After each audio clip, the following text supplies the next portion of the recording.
Alright, let's cut straight to the chase. Why does a club like Manchester United, with its global brand and endless cash flow, decide to quietly ship out a homegrown defender who's been there since he was 9 years old?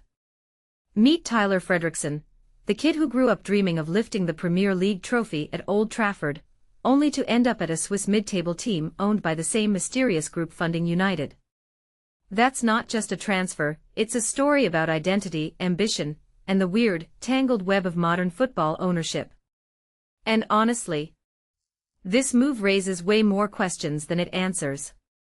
First off, let's talk about Fredricson himself. 21 years old, local lad, came through every academy level. Sounds like the dream, right? But here's the kicker, he made 4 senior appearances. 4.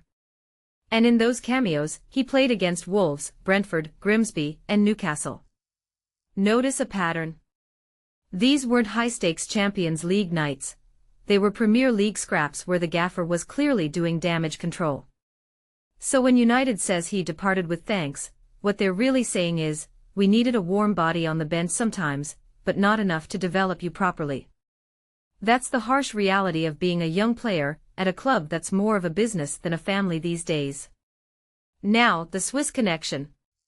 FC Lausanne-Sport and United share the same owners, Ineos, the chemical empire billionaires who bought United like it's a luxury yacht.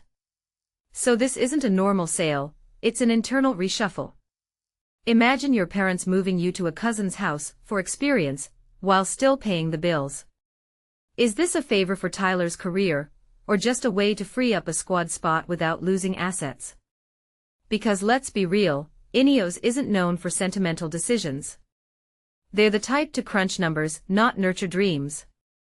And if they're okay letting a local boy go, what does that say about their long-term vision for United's academy? But wait, while Fredrickson's story is bittersweet, the bigger picture here is United's spending spree, £85 million on Tielemans and Santos. That's not just strengthening the midfield, that's panic buying after years of chaos. Tielemans, for example, is a solid Premier League midfielder, but he's not a generational talent. He's the kind of player you sign when you're trying to paper over cracks in a sinking ship. And don't get me started on the goalkeeper signings. Karl Darlow, a free agent from Leeds. This isn't a rebuild, it's a Jenga tower being held together with duct tape. And then there's Marcus Rashford. The guy who scored 30 goals last season, carried the team on his back for months, and now, he's saying goodbye to Barcelona with a heartfelt Instagram post. Wait, Barcelona? Since when did Rashford go there on loan? Oh right, United's entire season was so chaotic they loaned out their best striker to Spain while pretending he's still part of the plans. That's not management, that's a magic trick. Make the star player disappear, and hope no one notices the lack of a coherent plan. If Rashford's future is uncertain, what United's really saying is, we have no idea what we're doing, but please don't panic. So stepping back, what's the real story here? It's not about Fredricson or Tielemans, it's about a club that's lost its soul. United used to be about producing legends like the class of '92.